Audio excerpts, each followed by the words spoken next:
Sugar వచ్చిందంటే ఏం తినాలన్నా గాని భయపడుతూ ఉంటారు. అసలు అవును. షుగర్ వ్యాధి వచ్చిన వాళ్ళు ఎలాంటి ఆహారం తీసుకుంటే మంచిది? మామూలుగా షుగర్ వచ్చినప్పుడు అంటే షుగర్ వల్లనే వాళ్ళు వెయిట్ తగ్గుతూ వస్తుంది. వెయిట్ అంటే ముఖ్యంగా మజిల్ తగ్గిపోతుంది. ఇలాంటి వాళ్ళల్లో ఈ సన్నబడిపోవడం వల్ల ఫర్దర్‌గా కొన్ని కాంప్లికేషన్స్ ఉంటాయి. అంటే షుగరు కంట్రోల్ కాదు.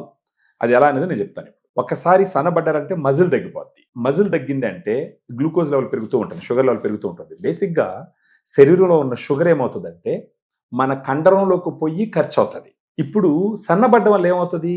ఈ పెరిగినటువంటి షుగర్ లెవెలు ఈ ఉండే కండరం చాలదు కంట్రోల్ చేసుకోవడానికి. యూజ్ చేసుకోవడానికి. అప్పుడు అన్‌కంట్రోల్డ్‌గా పెరుగుతా ఉంటది. అలాంటి సమయంలో డాక్టర్స్ టాబ్లెట్స్ రాస్తూ ఉంటారు. ఎవరన్నా సరే ఒకసారి డయాబెటిస్ వచ్చి వాళ్ళు నీరసించిపోతూ, ఎనర్జీ లేకుండా, సన్నబడిపోతూ ఉంటే ఫస్ట్ వాళ్ళు గుర్తించాల్సింది ఏంటంటే, నా మజిల్ మాస్ తగ్గిపోతుంది. నా మజిల్ మాస్ తగ్గింది అనంటే నాకు షుగర్ ఫర్దర్‌గా కంట్రోల్ కాదు. నంబర్ ఆఫ్ టాబ్లెట్స్ పెరుగుతాయి. వాటి వల్ల వచ్చే సైడ్ ఎఫెక్ట్స్ పెరుగుతాయి. వాటి వల్ల వచ్చేటటువంటి ఖర్చు గూడా పెరుగుతుందన్నది గుర్తించాల. సో, ఇలా సన్నబడిపోయేటటువంటి వాళ్ళకి ఫస్ట్ వాళ్ళు పెంచుకోవాల్సింది ఏందంటే లీన్ మజిల్ మాస్. అంటే ఫ్యాట్ లేకుండా కండని పెంచుకునే మార్గం చూడాల. ఒక కండని పెంచాలి అంటే ఎవరికన్నా ఫస్ట్ గుర్తొచ్చే విషయం ఏంటంటే ప్రోటీన్. అలాంటి ప్రోటీన్ గురించి మాట్లాడాల్సొచ్చినప్పుడు మనం మాట్లాడుకోవాల్సిన ప్రోటీన్ సప్లిమెంట్ ఏంటంటే డయాబెటిక్ బ్యాలెన్స్ సప్లిమెంట్ ఏంటంటే డయాగ్రాండ్.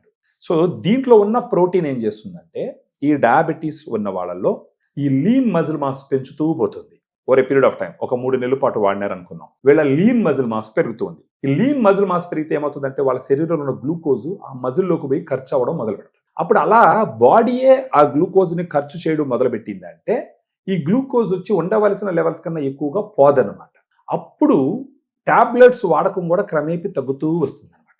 డయాగ్రాండ్ తీసుకుంటూ over a period of time వాళ్ళు గ్లూకోజ్ లెవెల్ చెక్ చేసుకుంటూ ఉంటే నార్మల్‌గా ఉంది అని అనుకున్నప్పుడు డాక్టర్ గారిని కలిసి, సార్ నేను డిసిప్లిన్డ్‌గా ఈ సప్లిమెంట్ ఒకటి తీసుకొని మిగతా అన్ని జాగ్రత్తలు తీసుకోవడం వల్ల నా గ్లూకోజ్ లెవెల్స్ కంట్రోల్‌లో ఉన్నాయి.